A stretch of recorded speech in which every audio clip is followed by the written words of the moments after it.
Young people often worry about how to build self-confidence.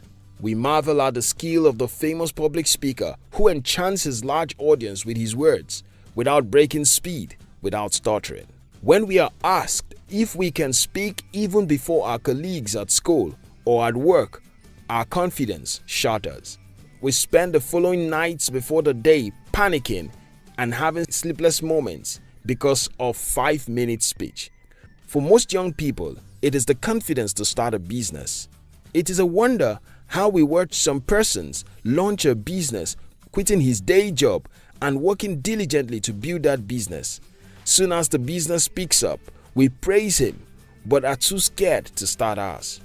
Does confidence come from having broad shoulders, muscular body, or all the cash in the bank?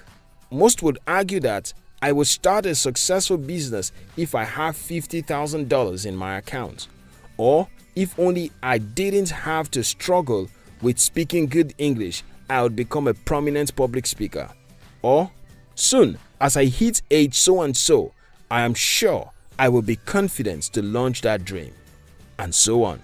But we never do whatever it is we dreamed to do because we keep waiting for confidence to descend on us like the wind upon the tree, yet it doesn't work that way.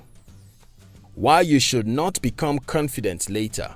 You cannot become all you hope to be while waiting to be ready.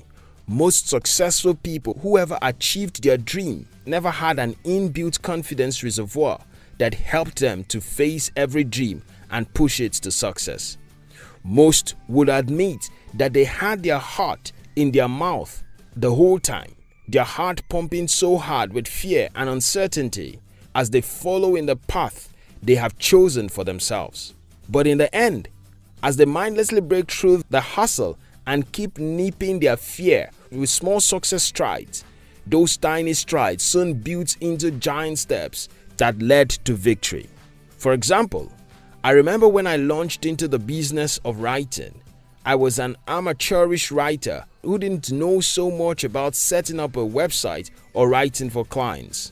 I had only written poems and short stories all through 5 years, but I started to learn the ropes through studious attempts. I read all I could on writing for clients, charging for writing and getting more money into my coffers. The truth is, I was never confident to even pitch my writing skill to clients until 2.5 years later. The whole time I was writing, I was reading and I was learning. When the time finally came and a client approached me to write for him, I was ready to go. My confidence had become so built up, I knew I could easily pull off that writing assignment. But not only that, even when I had started getting writing clients, I was still careful how I charged them and what writing jobs I took. Why? Because I was a rookie and I feared I might not be able to pull off some writing gig. This, of course, limited what I charged until I could prove to myself through consistent practice that I could pull off a certain kind of writing.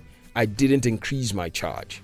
Until now, I charge far more than I used to, and the fear I used to have about failing at a writing assignment is long gone. What changed my lack of confidence into strong confidence that my business and skill keep feeding from? It is the truth that I learned about how you can have obstacle-shattering confidence. It is this truth. Confidence not acquired, confidence not developed. What do I mean? By doing a little bit of the things you fear, you keep growing your confidence. The more small success you can hide under your belt, the more confident you become. As Napoleon Hill said, any idea, plan, or purpose may be placed in the mind through repetition of thoughts. What you repeatedly do, you become confident in. But some, who may never have started a business before, could dream to build a multi-million business in a short time. This dream, while not bad, is a fallacy because it would require far greater confidence to achieve this. Confidence which you must have built from starting several other small companies, failing and succeeding at them. The more you try your hand at something huge, if it takes biting a bit off of it, consistently, the more your confidence soars. Because confidence is never acquired, it is developed. Avoid sabotaging your dream.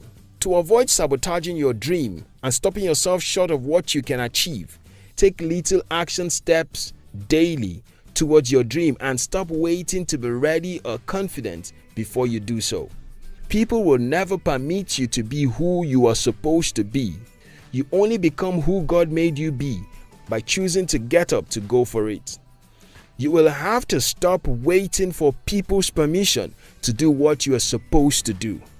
You won't always feel ready. You won't always feel safe. You won't always feel your heart strong enough to face the cost in your life that you are supposed to face.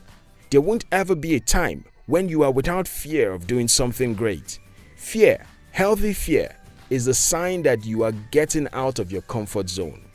As you take little steps towards that cause, stumbling and standing up anyway to continue,